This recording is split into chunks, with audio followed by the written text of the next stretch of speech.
마태복음 22장 46절.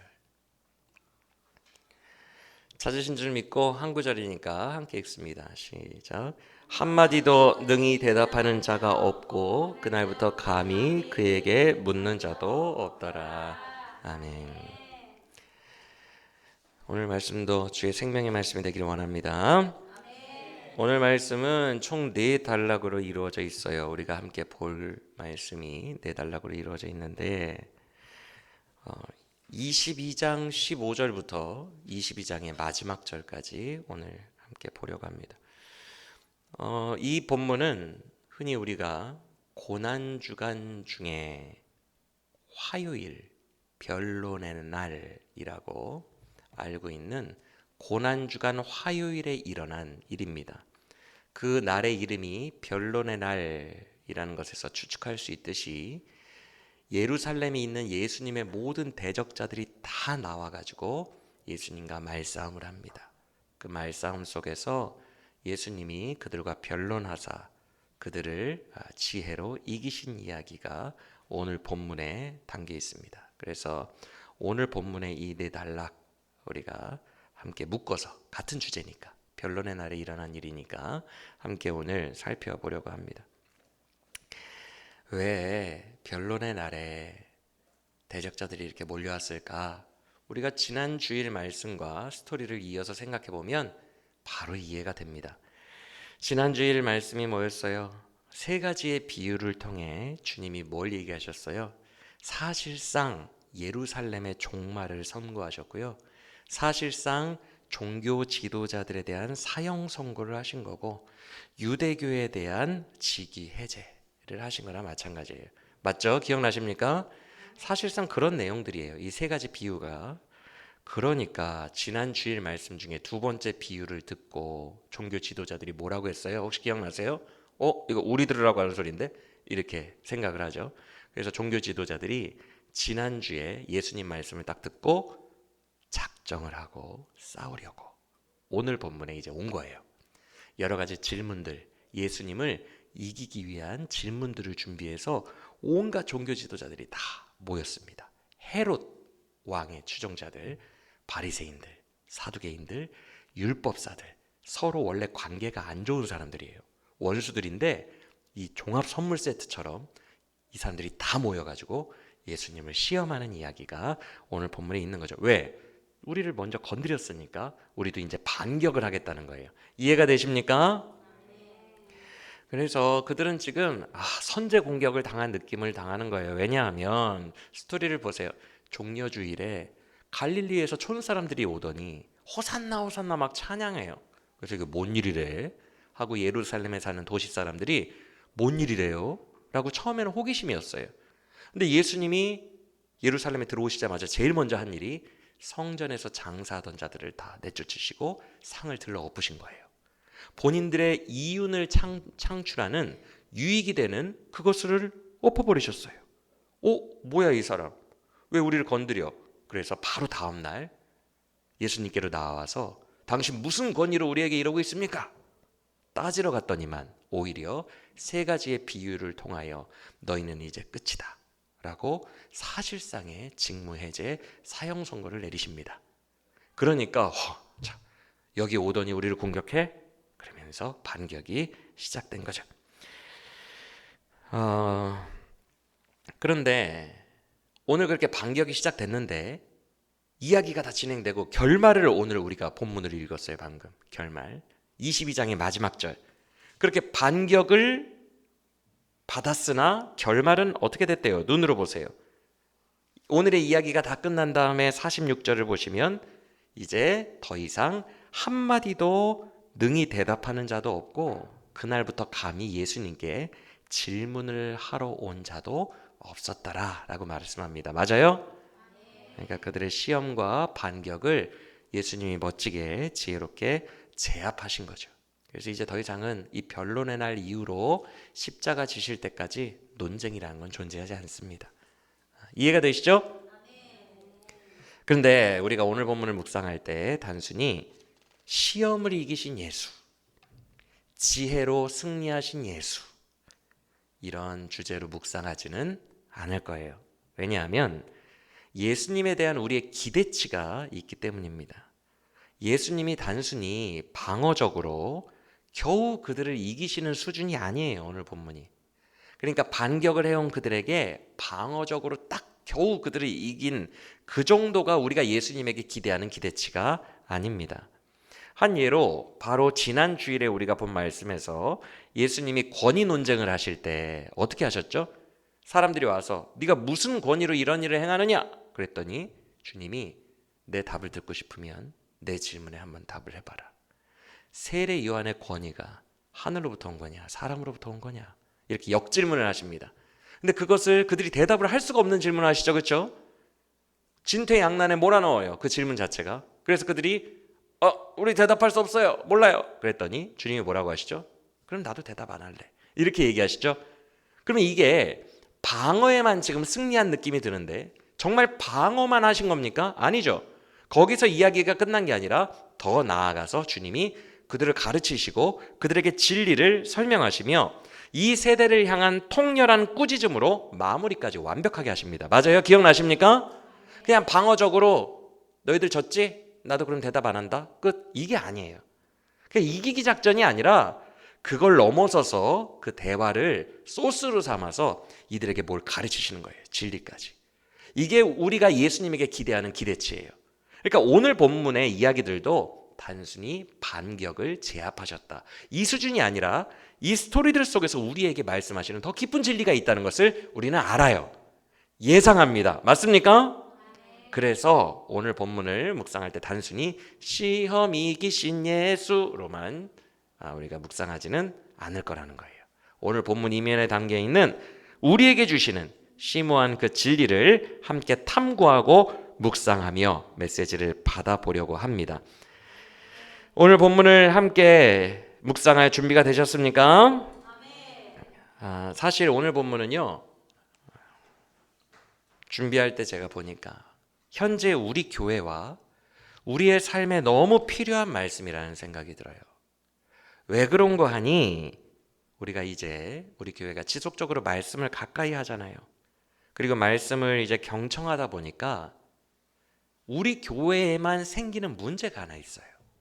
그게 뭐냐 하면 말씀이 풍성하고 말씀을 깊이 있게 가까이 하는 교회가 생기는 문제가 있는데 그건 뭐냐 하면 말씀에 대한 지식이 많아지면 많아질수록 대체 뭐가 맞는 건지 분별이 더 잘 안 되고 헷갈리는 경우가 많다는 거예요. 아예 말씀을 잘 모를 때에는 고민조차 하지 않았던 문제들이에요. 그냥 내가 막 살았어요. 아예 말씀을 모르니까 그냥 내가 하고 싶은 대로 살아요. 고민 자체가 없어요. 근데 말씀의 지식이 계속 들어오기 시작하니까 뭐가 옳은 거지? 이게 옳은 건가? 이게 옳은 건가? 이게 우리의 삶에서 잘 분별이 안 되는, 오히려 아는 게 많아질수록 모르겠는 일들이 많이 생긴다는 거예요. 맞습니까? 여러분 성경에는 카운터 테스티모니가 있어요. 이게 뭐냐 하면 반대되는 증언들이 있어요. 반대 증언들이 있어요. 예를 들어서 부모를 공경하라. 성경에 있어요, 없어요? 그런데 예수님을 위하여 부모까지도 버려라. 성경에 있어요, 없어요? 와, 이게 카운터 펀치예요. 성경이 한 말만 하면 좋겠는데 부모를 공경하라고 십계명에 말씀하시더니 복음서를 보니까 나를 위하여, 즉 예수님이 말씀하신 거죠. 예수를 위하여 부모를 버린 자마다 이렇게 얘기하고 있어요. 그럼 뭐야? 부모를 버리라는 거예요? 부모를 공경하라는 거예요? 이렇게 성경을 읽다 보면 지식이 많아지면 많아질수록 반대되는 증언들이 너무 많아요. 그래서 예전엔 고민도 안 하고 살았거든요. 근데 말씀이 강한 교회의 특징, 숙제 중에 하나가 지식이 많아질수록 분별하기가 어려워질 수도 있다. 의외로. 그런 문제가 있어요. 또 우리가 잘 맞닥뜨리는 상황이 뭐예요? 누군가가 잘못을 했어. 그러면 이것을 예언자적으로 딱 잘못을 얘기하고 책망하는 게 맞는지, 내가 예언자가 되어야 되는 건지, 아니면 제사장적으로 이 사람을 용서하소서 주님, 이 사람을 용서하는 중보자가 되고 이 사람을 주님께 긍휼히 여겨달라고 기도하는 자가 되어야 되는지, 어떤 문제가 생겼을 때 내가 예언자 모드로 나가야 되는지 제사장 모드로 나가야 되는지 당최 모르겠는 거예요. 아는 만큼 고민이 깊어져요. 그래서 우리는 헷갈리죠. 차라리 말씀을 몰랐다면 이런 일은 없었을 텐데. 헷갈리는 거예요. 예를 들어 아까 부모 공경, 부모님이 오래요. 나 주일 예배 드리고 있는데 부모님이 급히 전화가 왔어요. 올해 문제가 생겼대. 그러면 부모를 공경해서 예배를 빠지고 부모님께로 가야 되는지, 아니면 예수를 위하여 부모를 버린 자마다 그 말씀을 적용하여 일단 주님께 다 맡기고 예배를 일단 드려야 되는지 헷갈리는 거예요. 마음은 불안하고 선택의 시간은 다가오고 헷갈리는 겁니다. 엊그제 금요예배 때도 마침 제가 이런 이야기를 드렸어요.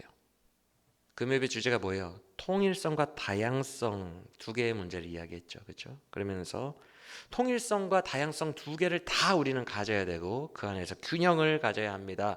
이런 이야기를 하면서 제가 뭐라 그랬죠? 제일 무책임한 박사님들이 이런 이야기를 한다. 인문학 박사들 중에서. 그러니까 전혀 다른 두 개를 놓고 둘 다 취해야 됩니다. 어떻게 둘 다 취해요? 반대인데. 여러분, 부모를 공경하라와 부모를 버려라, 이 두 개를 어떻게 같이 취할 수가 있어요? 지금 내 선택지의 상황은 뭔가를 선택해야 되는데. 그래서 제일 가르치는 자 입장에서 무책임한 것이 둘 다 하세요 라고 그냥 끝내버리는 거라고 제가 말씀을 드렸어요. 그렇죠? 기억나십니까? 적어도 그 두 가지의 문제 사이를 지금 현안에서는 관통해서 가르치거나 그 두 개 속에서 해답을 어떻게 메스로 칼로 자르듯이 그 두 개 내에서 해답을 내거나, 아니면 그 두 가지에 머무르지 않고 그 위에서 그것을 압도해버리는 해답을 내거나, 그렇게 해답을 내야 되는 게 가르치는 자의 책무죠. 그래서 우리는 예수님을 기대합니다. 맞아요? 우리는 인간인지라 갈팡질팡이죠. 여기에서 정답을 주실 분은 능력자 누구밖에 없어요? 예수님. 그래서 우리는 예수님을 기대합니다. 할렐루야. 우리의 삶의 상황에서 우리를 결국 분별하게 하시고 뭘 선택해야 되는지 정답을 알려주실 거라는 기대가 우리에게 있는데, 이게 맞아요. 이게 성경적이에요, 여러분. 왜 성경적이냐면 인류가 타락하기 전에 아담의 가장 온전한 피조물일 때의 모습을 생각해 보세요. 그는 선악과를 아직 먹지 않았어요. 타락하기 전에 그는 본인이 선악을 분별해서 본인이 하지 않았어요. 가장 온전한 피조물의 모습은 내가 하나님처럼 되려 하여 선악을 분별하는 게 아니라 선악의 개념 자체가 없는 상태에서 하나님이 알려주시는 정답대로만 순종하는 게 가장 온전한 피조물의 삶이에요. 맞습니까?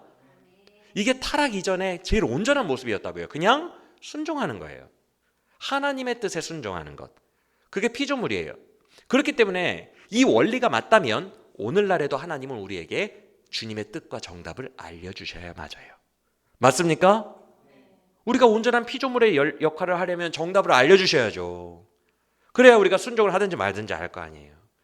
그래서 예수님께 우리 인생의 정답을 기대하는 것은 옳다, 성경적이다 라는 거예요. 할렐루야. 주님은 우리의 삶이 순종하려고 하면 반드시 정답을 주십니다. 순종하려고 하면, 요한복음 말씀에서 예수님이 뭐라고 하셨죠? 너희가 하나님께 순종하려 하면 이 말씀이 하나님께로부터 온 것인지 사람에게로 온 것인지 분별할 수 있으리라. 우리가 진짜 순종하려는 마음이 있으면 하나님께서 정답을 주실 수 있다는 것을 믿으시길 바랍니다. 이게 맞는 원리예요. 근데 우리가 이제 하나님 정답 주세요 그래 놓고 많은 경우에 우리의 신체 기관 중에 어느 기관을 써가지고 이 정답을 찾으려 하냐 하면 지성을 씁니다. 지성을. 많은 경우에 계속 머리를 써요. 지성으로 고민합니다. 이게 맞아요, 틀려요? 물론 지성도 필요해요, 기본적으로. 그러나 의외로 지성적 고민이 깊어지면 깊어질수록 답을 얻을 때가 많아요? 더더욱 오리무중에 빠질 때가 많아요? 제 경험상으로는 오리무중에 빠질 때가 훨씬 많아요. 왜? 우리의 타락한 지성의 한계 때문에 그래요. 선악과를 먹은 후 인간은 하나님처럼 분별력을 가지기를 원했지만 하나님처럼 되기는 웬걸 오히려 타락한 지성의 유한함과 한계성만을 절감하게 되었습니다. 그게 저와 여러분의 상태예요. 맞습니까? 고민하면 할수록 한계를 느끼는 거예요. 하나님과 같지 않다는 걸 깨닫게 됩니다. 우리가 지적인 능력에 있어서 마치 오늘 말씀들처럼 그래서 지적으로 고민하면 자꾸 난제가 돼요. 난제가. 자, 오늘 말씀 한번 볼게요. 예수님을 대적하기 위해 들고 온 질문들이지만 그 난제들 함께 보겠습니다. 먼저 첫 번째 단락 15절부터 22절까지의 첫 단락의 질문이 뭐예요? 17절이 핵심인데 뭡니까? 황제에게 세금을 바치는 게 옳으냐 옳지 않느냐의 문제예요. 물론 15절을 눈으로 보시면 이건 순수한 질문이 아니라 예수님을 올무에 걸리게 하는 의도적 질문이에요. 그리고 18절을 눈으로 보시면 그들은 악하다라고 예수님이 평가하신 악한 질문이기는 합니다. 이해가 되시죠? 일부러 난제를 가지고 와서 공격하는 데 쓴 거예요. 그런데 잠깐 그런 감정적인 것을 접어두고 이런 난제들이 우리의 삶 속에서도 얼마든지 존재한다는 것을 우리는 알아요. 지금 이 문제가 뭐냐 하면 가이사가 로마 황제거든요.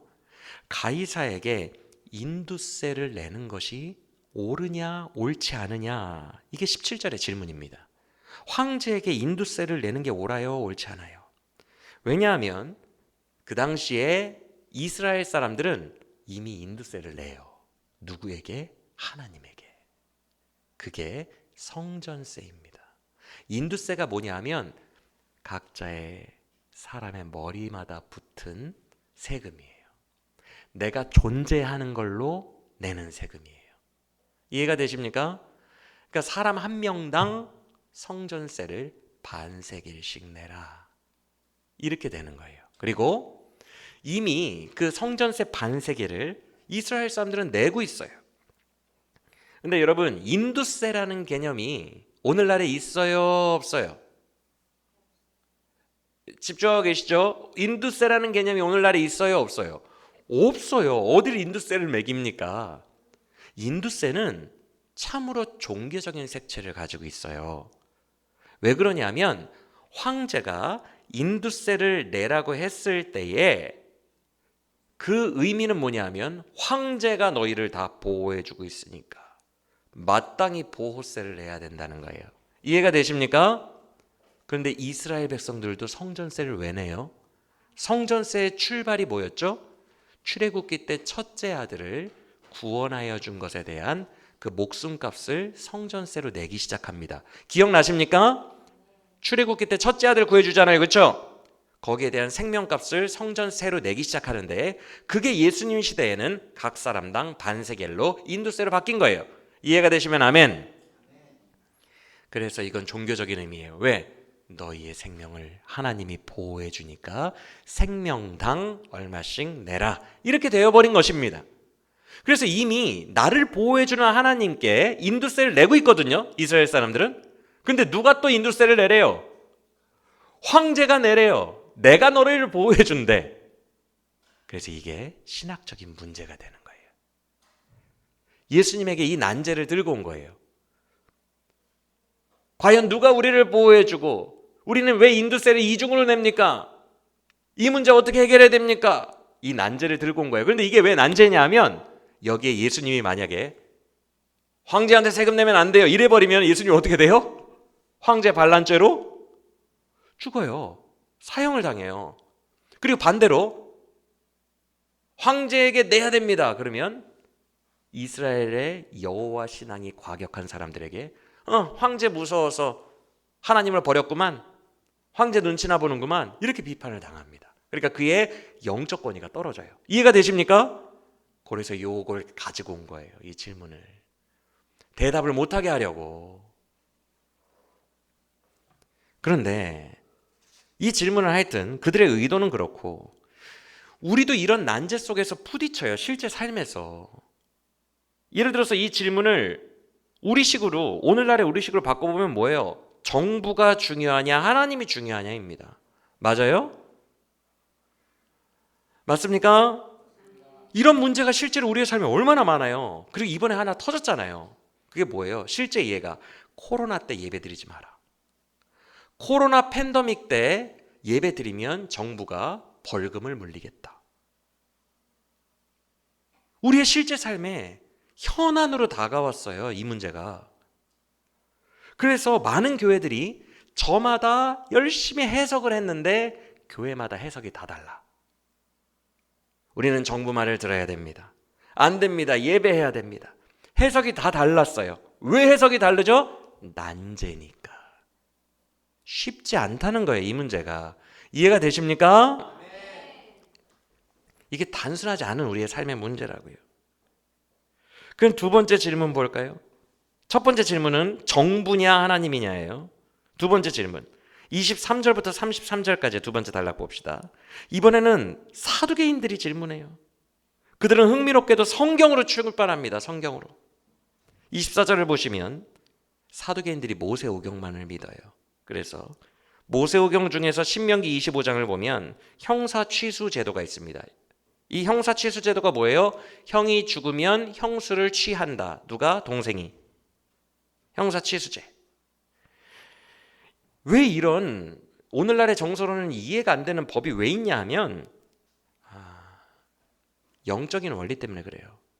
하나님은 여호수아가 가나안 땅을 점령했을 때 기업을 각 가정마다 분배를 해줍니다. 기억나십니까?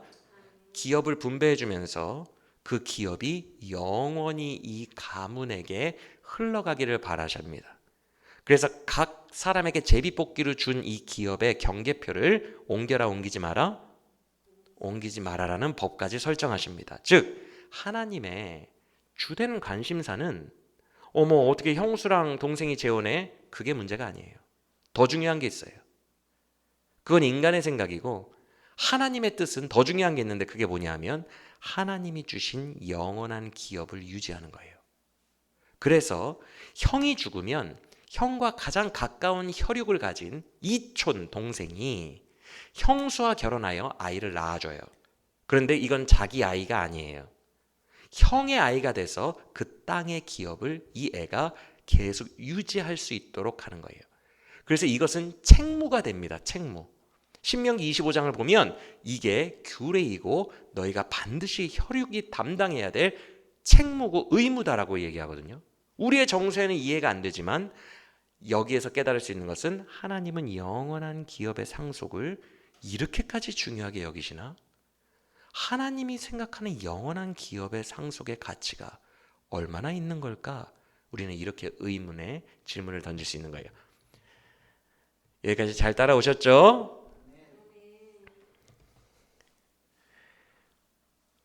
그게 바로 형사취수 제도인데 지금 이들이 이거 율법입니다. 하나님의 법이에요.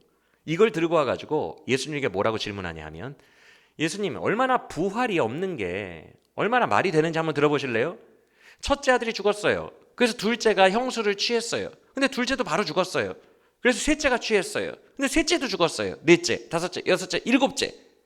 한 여자가 7형제랑 다 결혼했어요. 그러면 나중에 부활했을 때 이 여자는 누구 아내일까요?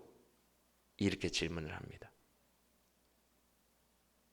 이 여자는 누구 아내예요? 하나님이 부활을 통해서 이렇게 어려운 일들을 굳이 만드실까요? 부활은 말이 안 되는 게 너무 많아요. 이거 외에도. 부활을 하면 이 땅의 모든 인과관계가 꼬이는 게 너무 많다고요. 성경 말씀을 들어서 부활을 부인하는 것이죠. 여러분 잘 들으세요. 성경 좀 읽으시는 분들은 다 이 문제에 맞닥뜨리게 됩니다. 성경을 모를 때에는 전혀 생각 안 하고 있다가 성경을 읽다 보면 오히려 더 안 믿어져요. 하나님이 더 이해가 안 돼요. 성경을 모를 때는 그냥 하나님은 착하신 분, 믿을 만한 분 이렇게 생각했는데, 막연하게 생각했는데, 성경을 내가 읽는 순간 하나님의 말씀이 더 논리적으로 이해도 안 되고 하나님이 이해가 안 되는 거예요. 하나님이 왜 이런 일을 하시지? 이게 말씀을 우리가 더 많이 마주했을 때 오는 난제입니다. 여러분 이런 거 경험해 본 적 있죠? 네. 세 번째 단락으로 넘어갑니다. 세 번째 난제는 뭐지? 34절부터 40절인데 34절을 보시면 바리새인들이 뭉쳐요. 바리새인들끼리 뭉쳐서 자기들 중에서 율법사를 데려와서 예수님을 일부러 시험합니다. 여기서 율법사라는 존재가 되게 중요해요. 여러분 이 율법사라는 단어 자체가 신약 성경에 몇 번 안 나온 희귀 단어예요. 여러분들 율법사라는 말 많이 들어봤어요? 서기관은 많이 들어봤죠, 그렇죠? 그런데 율법사는 거의 못 들어봤죠. 희귀 단어예요. 그리고 이 직업 자체가 좀 독특한 직업이에요. 그러면 율법사는 뭐 하는 사람이냐? 우리가 흔히 아는 랍비도 아니고 서기관도 아니에요. 율법사는 율법에 도통한 사람. 그래서 주로 무슨 일을 하냐 하면, 잘 들으세요.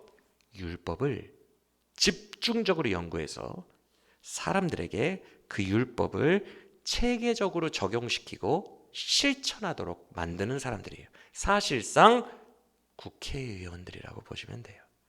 법안을 만드는 사람들이에요. 입법자들이에요. 이해가 되시면 아멘. 그래서 율법을 연구해서 사람들에게 가장 효율적인 법을 만들어야 돼요.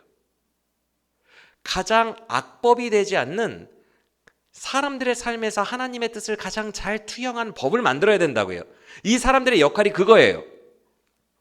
그래서 율법사들끼리에 서로 논쟁을 합니다. 우리 국회의원들이 서로 논쟁하듯이 논쟁을 해요. 그 논쟁 주제가 뭘까요? 율법 중에 어느 계명이 더 크냐는 게 그들의 핵심 논쟁 주제예요. 여러분 법안을 의결할 때 국회의원들이 그렇게 논쟁합니다. 이게 더 크냐 이게 더 크냐. 아니 그거 하다가는 역차별이 일어나지 않습니까? 그거 하다가는 오히려 노조가 죽어요.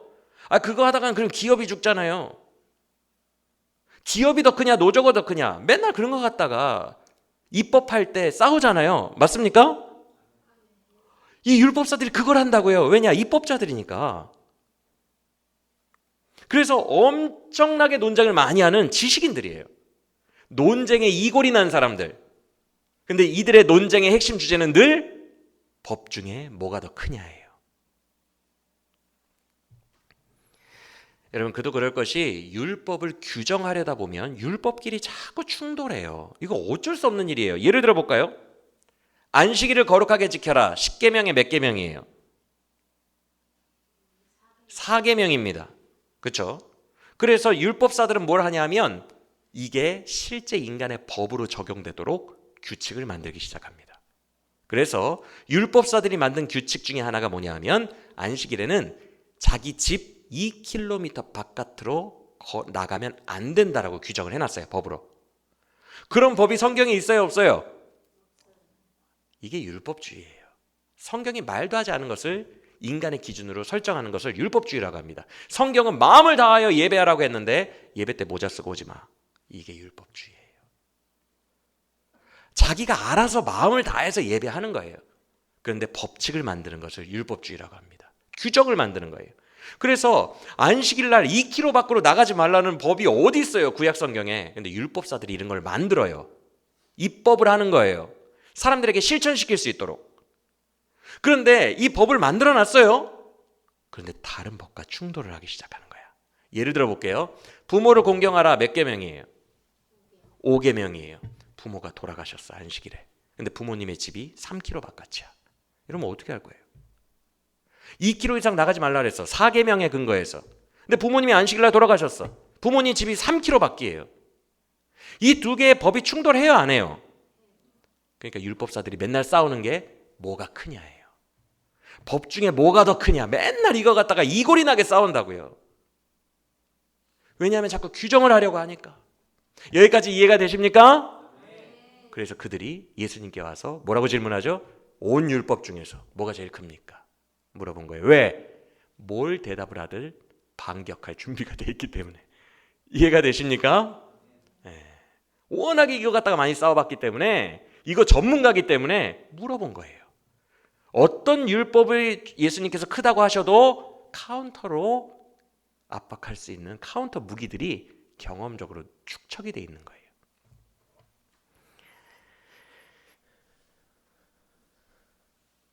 자, 근데 여러분, 꼭 잘못된 이런 율법주의가 아니더라도 바른 신앙생활을 하는 여러분들도 삶 속에서 두 가지의 가치가 충돌할 때가 있어요. 이런 비슷한 난제를 만날 때가 여러분의 삶에도 있다고요. 뭐가 우선해야 하는 거지? 둘 중에 뭘 선택해야 되는 거지? 고민을 하게 만들어요. 여러분, 우리의 신앙생활 속에서도 이런 고민이 있어요, 없어요, 실제로? 있어요.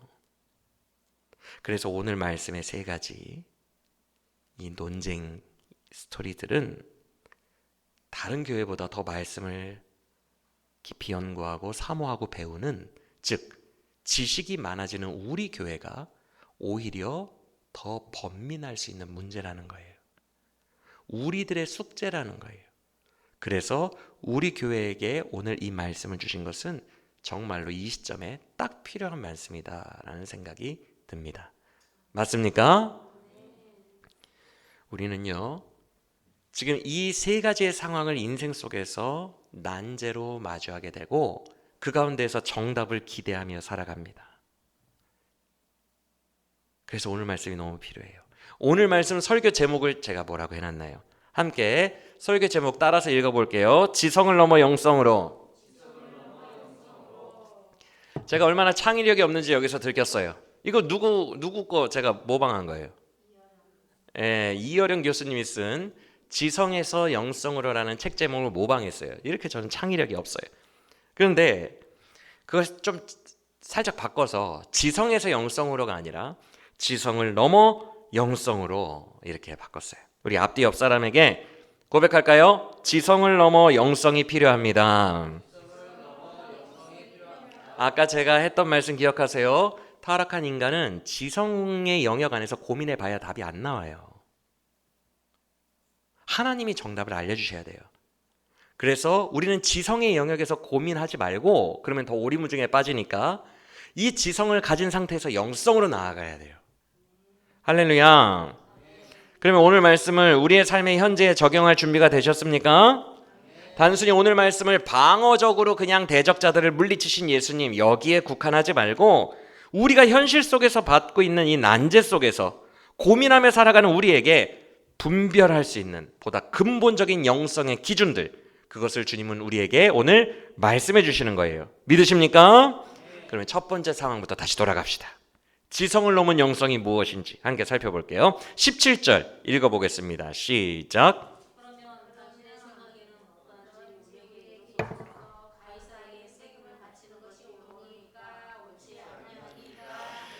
자, 뭐가 옳은지 옳지 않은지를 정해달래요. 맞습니까?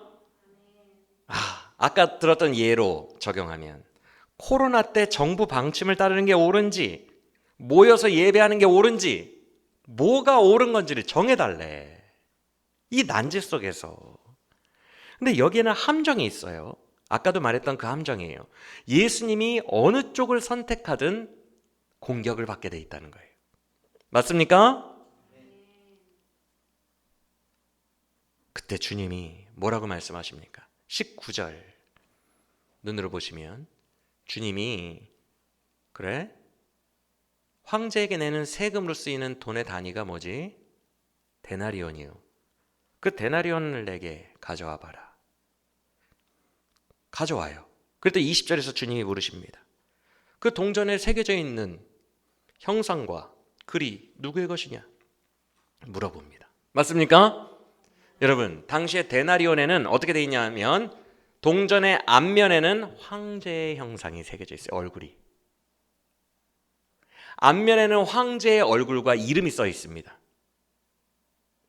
뒷면에는 황제가 너희를 보호한다. 여기까지만 써 있는데 그 얘기는 뭐예요? 그 뒷말은 안 써놨지만 너무 저렴해서 안 써놨지만 뒷말이 뭐예요? 그러니까 돈 내라. 그 얘기죠. 그렇죠? 뒤에 써진 게 황제가 너희를 보호한다. 그러니까 돈 내라. 그게 데나리온이에요. 그 당시에 데나리온. 앞부분에는 황제의 얼굴과 이름이, 뒷부분에는 황제가 너희를 보호한다 라는 글이 써져 있어요. 누구의 형상과 글이 있느냐? 그러면 이 당연한 질문 속에서 사람들이 뭐라고 대답했겠어요? 당연히 20절을 보니까 왜 이거 누구 거냐라고 물어봐요. 그랬더니 누구 거예요 이거?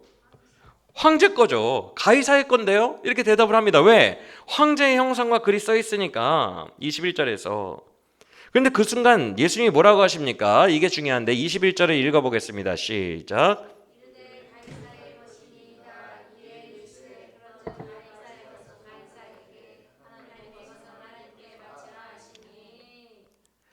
여러분, 이 말씀이 단순히 방어를 하는 말씀이었다면 가이사의 것이냐? 그럼 가이사한테 줘야지. 이렇게만 얘기하시면 돼요. 그래도 문제가 되지 않아요. 그렇죠? 방어를 하시려면 그 뭐가 써져 있니? 황제예요. 그럼 황제 거니까 황제 주면 되지. 이렇게 말하면 된다고요. 그런데 그 이상의 진리가 숨겨 있기 때문에 그 뒷이야기를 하십니다. 뭐라고 하십니까? 가이사의 것은 가이사에게, 그 다음에 하나님의 것은 하나님께 바치라. 이게 뭘 의미할까요, 여러분? 자, 저를 보세요. 논리적으로 생각해 보세요. 가이사의 것을 구별하는 근거가 뭐였나요? 주님이 물어본 게. 이게 가이사 건지 아닌지를 분별하는 근거가 뭐예요? 그러니까 데나리온에 있는 뭐예요? 형상과 글. 그러면 하나님의 것을 분별하는 근거는 뭐예요? 하나님의 형상과 글. 이해가 되십니까? 지금 예수님의 의중이 지금 누구의 것인지를 분별하는 기준이 논리적으로 형상과 글이 새겨져 있으면 그게 그 사람 거래요. 그러면 여러분 하나님의 형상이 어디에 있어요? 어디에? 10계명 2계명에서 나는 형상이 없으니 돌이든 나무로든 금속으로든 나의 형상 그 어떤 우상도 만들지 말라 이렇게 돼 있어요. 맞습니까? 아니 형상이 없는 분이 형상이 어디 있어요? 딱 한 군데만 하나님의 형상이 있는데 어디 있어요? 창세기 2장 하나님께서 인간을 창조하시되 우리의 형상대로.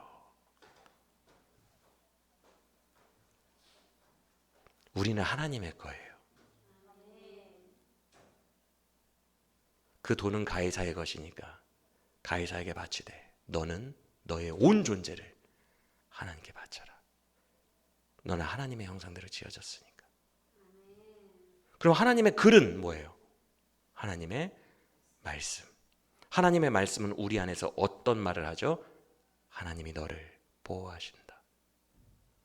너를 구원하고 보호하는 존재는 하나님이다. 그걸 구약 창세기부터 쭉 써놓은 게 하나님의 말씀입니다. 맞습니까? 그러면 하나님의 형상과 글은 다 어디 안에 담겨 있어요? 우리 안에 담겨 있어요. 우리 인간 안에. 그러면 여러분은 다 누구의 것이에요? 하나님의 것이에요. 그래서 하나님의 것은 하나님께 바쳐라. 우리는 우리를 바쳐야 돼요. 할렐루야. 여러분, 우리는 우리를 보호하시는 하나님의 것입니다. 그의 소유입니다. 그의 형상과 글이 우리 안에 있기 때문입니다. 그래서 우리는 뭘 드려야 돼요? 하나님께는 세금을 단순히 넘어서서 우리의 삶과 인격 전체를 하나님께 드려야 돼요. 할렐루야. 그래서 코로나의 경우는 어떻게 분별해야 돼요? 우리의 삶 전체를 주께 드리는 마음으로. 우리는 누구 소유예요? 근데 하나님이 우리에게 뭐 하라고 하셨어요? 예배하라고 하셨어요. 우리의 모든 것을 하나님께 드려야 돼요. 나는 정부의 것이 아니에요. 나는 하나님의 소유예요. 정부가 나를 보호해 주는 것 같지만 우리 믿음의 사람들은 그 이전에 하나님이 나를 보호해 주신다고 믿는 자들이에요. 맞습니까? 그래서 우리는 하나님의 소유라는 것을 믿기 때문에 우리는 예배해야 돼요. 할렐루야.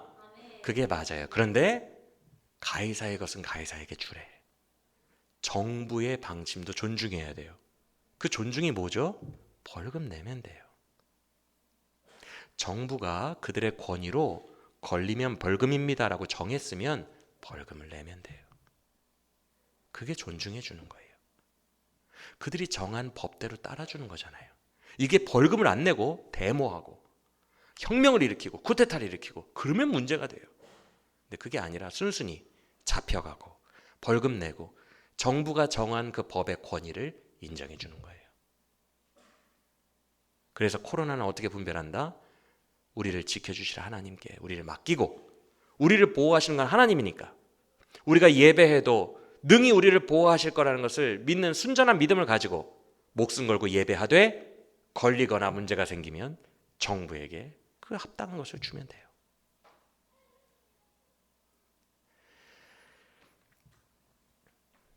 자, 분별할 때 뭐가 옳으냐 분별할 때 우리는 자꾸만 지성으로 분별합니다. 지성으로.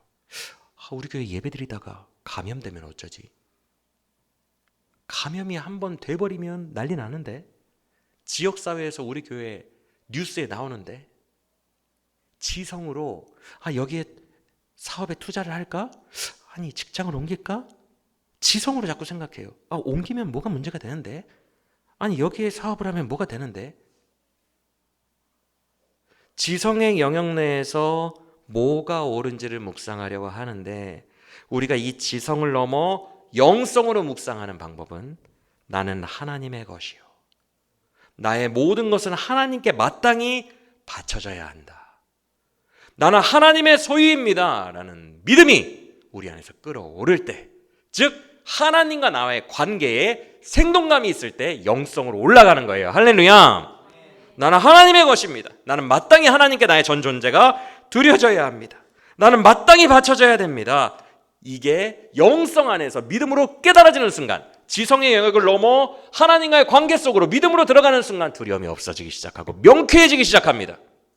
내가 오늘 뭘 해야 되는지, 내가 오늘 여러 가지 위협과 그것 속에서도 나는 오늘을 마지막으로 여기고 내 인생의 마지막 날로 여기고 코로나 상황 속에서도 나는 예배하다 죽겠습니다. 분별이 바로바로 나오는 거예요. 바로 나와요.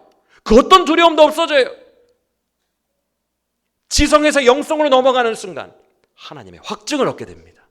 내가 오늘 하나님 앞에, 나를 소유로 삼으신 하나님 앞에 내가 뭘 해야 하는지 분명해지는 거예요. 할렐루야. 이게 지성에서 영성으로 올라가는 첫 번째 분별법이에요. 나는 하나님의 것이다 라는 것을 아는 거예요. 여기서 바쳐지다라는 말이 헬라어로 돌려드리다거든요. 나는 주의 것이니까 내 삶을 주님께 돌려드리는 게 마땅하다. 이것이 우리의 분별의 첫 번째 기준이라는 것을 기억하시길 바랍니다. 옆 사람과 고백합시다. 당신은 하나님의 것입니다. 자, 그럼 두 번째 문제로 바로 넘어가서 23절 이하를 보시면 형사 취수제도 기억나시죠? 25절에서 신명기 25절을 들어서 23절에서 논리적으로 질문하는 그들에게 예수님이 뭐라고 하십니까? 29절 한번 읽어보겠습니다. 29 시작.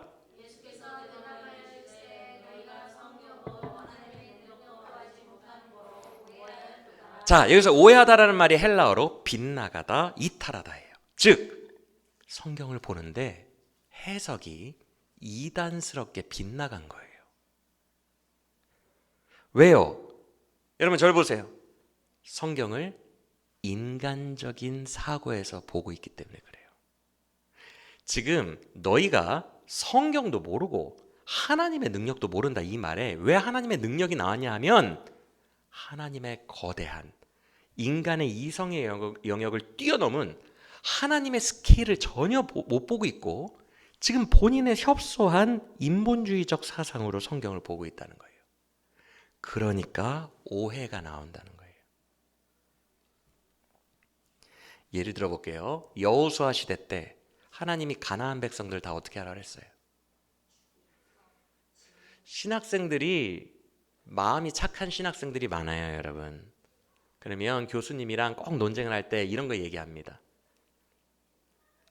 우리 하나님이 여호수아서를 보면 가나안 사람들 다 죽이라 그랬는데 여러분 거기에 계명 아시죠? 갓난아이가 되었건 노약자가 되었건 가차 없이 다 죽이라 그랬어요. 갓난아기까지 다 죽이라고 명령을 했다고요, 하나님이.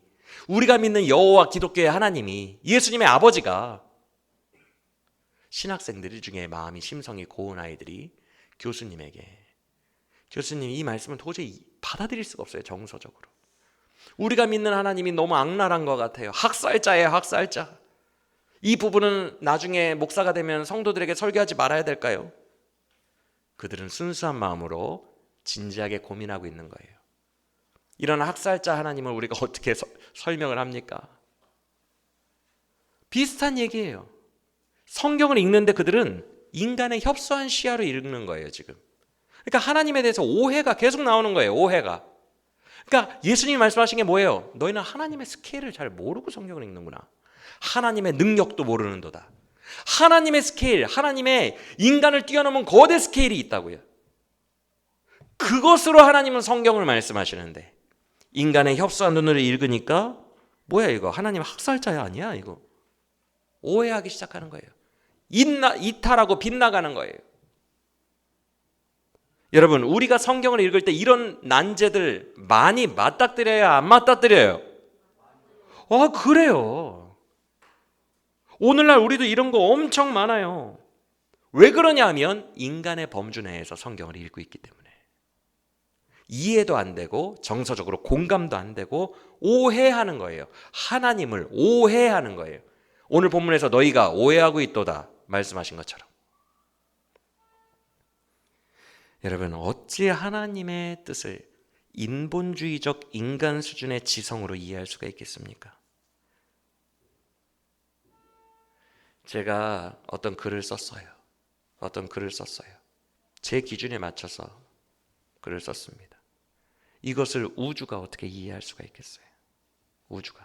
우주가 알기 쉬운 글을 썼다고 해봐요. 그래도 이해가 안 돼요. 우주 입장에서 써준 게 아니라 제 입장에서 썼다면. 스케일이 다르기 때문에 나의 협소한 세계관으로 이 세계관이 이해가 안 되는 거예요. 여러분, 성경은 하나님의 수준, 하나님의 스케일, 하나님의 능력 안에서 쓰여진 책이라는 것을 믿으시길 바랍니다.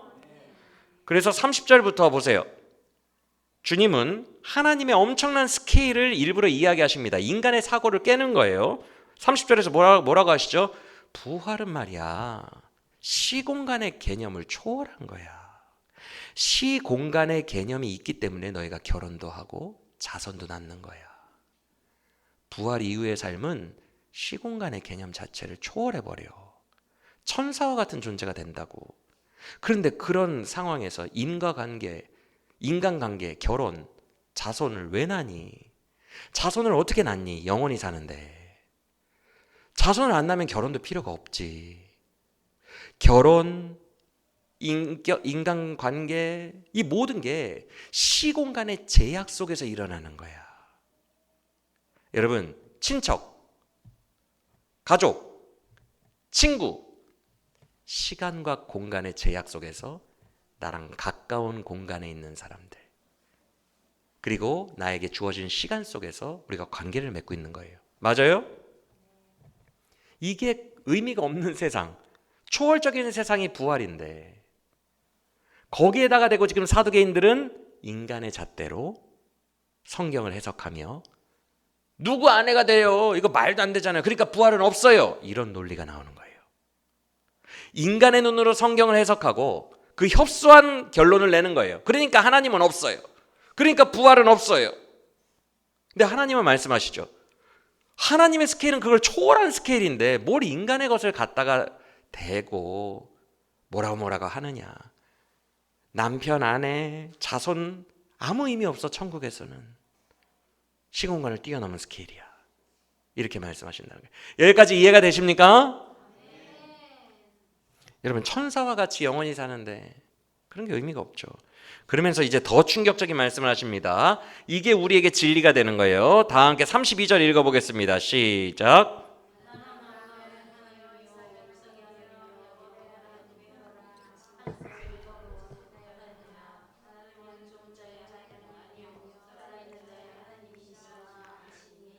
여러분, 사두개인들은 모세오경만 믿는다고 했죠? 그러니까 예수님도 그 대답을 하실 때 모세오경 중에서 대답하십니다. 그들이 믿는 모세오경 중에서 대답하세요. 이게 출애굽기 3장인데 출애굽기 3장에서 하나님이 모세를 처음 부르실 때 하나님이 이렇게 말씀하십니다. 나는 아브라함과 이삭과 야곱의 하나님이다. 그리고 그들과 했던 언약을 기억하여 내가 이 백성을 애굽의 노예에서 구출하겠다 라고 말씀하십니다. 맞아요? 자, 여기에는 두 가지가 숨어 있어요. 절 보세요. 나는 아브라함과 이삭과 야곱의 하나님이라.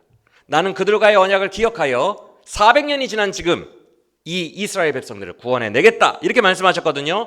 여기엔 두 가지가 숨겨져 있는데 첫째, 현재형으로 되어 있다는 거예요. 아브라함과 이삭과 야곱의 하나님이었다, 이었었다가 아니라 이다 라고 현재형으로 되어 있다는 거예요. 그리고 또 하나 더 충격적인 것은 그들과의 언약을 기억하셔서 지금 그의 후손들을 구출하겠다 그랬죠. 그렇죠? 아브라함과 했던 언약이거든요. 쌍방 언약이에요. 어떻게 하셨죠? 소를 반으로 갈라요. 그래서 쫙 쪼개가지고 이렇게 딱 눕혀놔요. 좀 잔인하지만. 그리고 그 사이로 둘이 손잡고 지나가는 게 고대 사회의 언약이에요. 반으로 쪼갰다는 것은 뭐냐 하면 둘 중에 한 명이라도 이 언약을 어겼을 시에는 이렇게 될 거다 라는 의미를 가지고 있는 언약이에요. 아브라함이 그 언약이 언제 되죠? 하나님 나 자손 주신다며요. 아들 주신다며요. 대체 언제 주시는 거예요? 의심하니까 하나님이 아브라함아 장막 밖으로 나와보라. 그러면서 소를 쪼개요. 하나님의 영이 그 소 사이로 샥 지나가죠. 기억나십니까? 그 언약을 하십니다.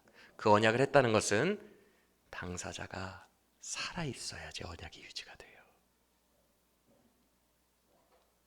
아브라함이 살아있어야 언약이라는 게, 반으로 쪼개는 언약은 양자가 살아있을 때까지만 유지가 된다고요.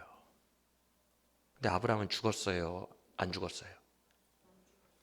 죽었죠. 지금 400년 후잖아요. 모세는. 그렇죠? 아브라함 진작에 죽었죠. 근데 내가 언약을 기억하여 후손을 구원하겠다라는 말은 아브라함 아저씨가 지금 살아있다는 거예요? 죽어있다는 거예요? 살아있다는 거죠. 지금 제 말이 이해가 되십니까? 언약 당사자가 살아있어야 된다고요. 언약 당사자가. 근데 하나님이 그러셨어요. 모세를 불러서 나는 400년 전에 있었던 너희의 조상 아브라함과 이삭과 야곱의 하나님이라. 현재형을 쓰세요. 그들과의 언약을 기억하여 지금 이들을 구원하리라.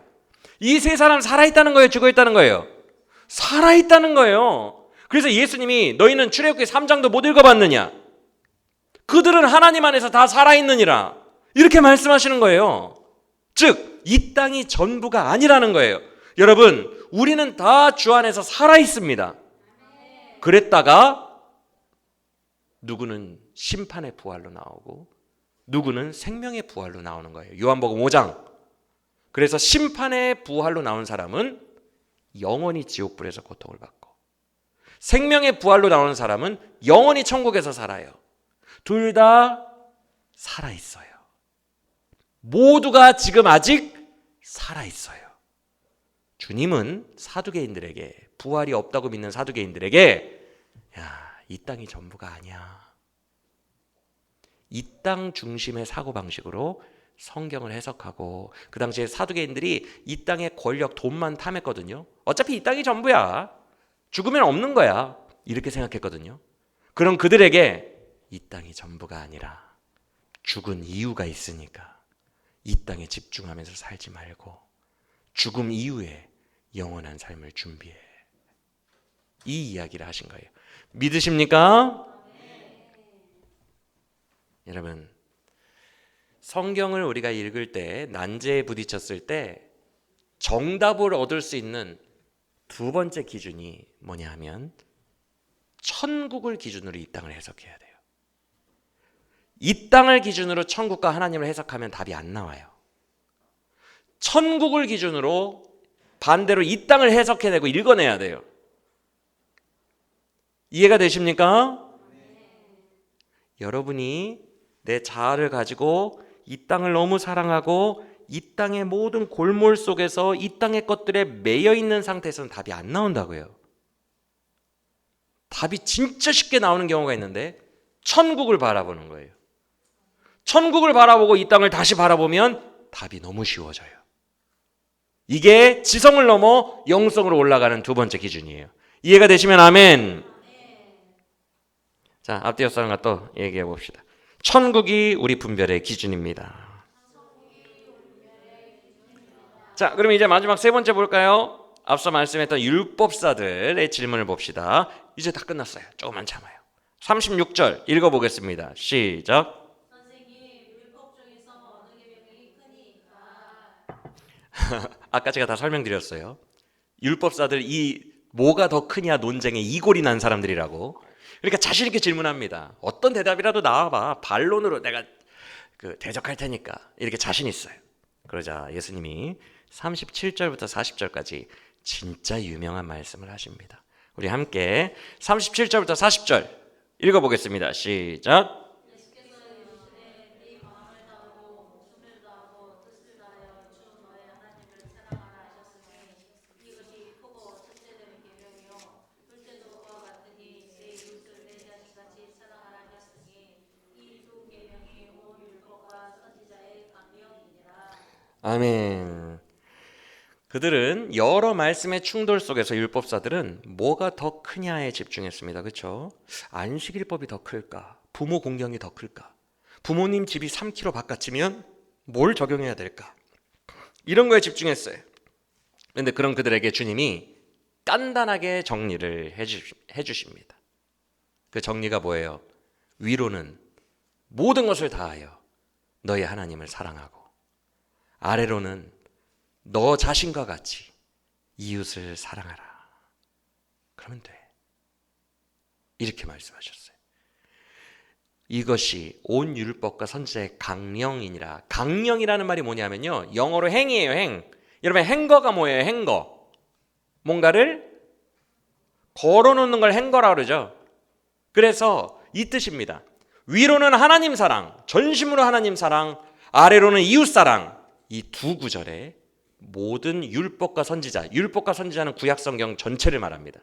율법과 선지자, 구약 전체가 이 두 계명에 걸려 있다. 대롱대롱 이렇게 말하는 거예요. 이해가 되십니까? 이게 강령이라는 뜻이에요. 온 구약 성경이 사랑의 계명 두 개에, 사랑의 이중 계명 아래 걸려 있다. 간단하죠. 여러분, 지성을 넘어 영성으로 쉽게 분별이 되는 게 있어요. 내 마음이 아가페의 사랑으로 넘쳐나면 간단하게 분별이 됩니다. 우리가 의외로 분별하지 못하는 게 내 안에 사랑이 없어서 그래요. 내 안에 주를 향한 사랑과 이웃을 향한 사랑이 뜨겁게 타오르면 분별이고 뭐고 1초 만에 끝납니다. 내가 그동안 뭘 분별하지 못했고 무엇 때문에 그렇게 주저하고 있었는지, 고민하고 있었는지, 내 안에 사랑이 없어서 그랬구나. 사랑이 임하는 순간 아주 간단해져 버리는 문제들이 우리의 삶에 너무 많아요. 그래서 아버지의 사랑의 마음이 우리의 마음 위에 부어져서 그 아버지의 사랑의 마음으로 우리의 마음이 불타면 그때만큼 분별이 강하고 명료하고 담대한 적도 없습니다. 맞습니까? 네. 여러분 다 경험 속에서 해보셨어요. 이게 바로 세 번째 지침이에요. 지성을 넘어 영성으로 가서 분별하는 세 번째, 내 안에 사랑이 가득하면 끝. 여러분, 세 가지 정리해 볼까요? 우리의 삶의 난제를 맞닥뜨렸을 때 오늘 우리는 예수님에게서 그 정답을 기대합니다. 예수님은 반드시 정답을 주십니다. 믿으십니까? 우리가 오늘 시간이 없어서 네 번째 단락은 못 살펴보겠어요. 네 번째 단락의 핵심은 뭐냐 하면 그냥 주제만 말씀드릴게요.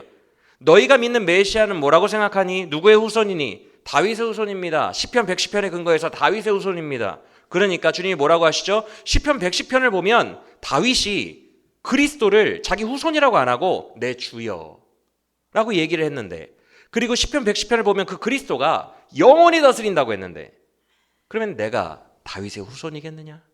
이렇게 말씀하시는 장면이에요. 즉 다윗의 후손이라는 구약의 어떤 협소한 것에 우리 주 예수님이 매여 있는 분이 아니라 우리 주 예수님은 다윗의 후손 수준을 넘어선 하나님의 아들이라는 거예요. 할렐루야. 자, 그러면 정리가 됐으니까 예수님은 우리의 삶의 난제에 능히 답을 주십니다. 왜? 그는 하나님의 아들이니까. 우리 수준의 이성을 뛰어넘은 분이니까 반드시 정답을 주세요. 믿으시길 바랍니다. 고민하지 마시고 정답 주실 것을 믿으세요. 이 원리가 맞아요. 그런데 그냥 믿고만 있으면 안 되고 세 가지의 원리를 알려주십니다. 첫째, 네가 하나님께 속한 하나님의 것이라는 것을 묵상하라. 너의 삶을 하나님께 바치라, 드리라. 나의 삶을 하나님께 드려야 돼. 나의 삶은 하나님의 것이야. 나는 내가 나를 주장할 수가 없어. 내 뜻대로 살 수 없어. 나는 하나님께 바쳐진 인생이야 라고 영성으로 올라가는 순간 쉽게 분별이 되는 것들이 너무 많다는 거예요. 할렐루야. 나는 내 것이 아니라 하나님의 것이다. 기억하시길 바랍니다. 둘째, 천국으로 이 땅을 해석하는 거예요. 이 땅에 나 자녀들 어떻게 하지? 나 사업 어떻게 하지? 나 건강 어떻게 하지?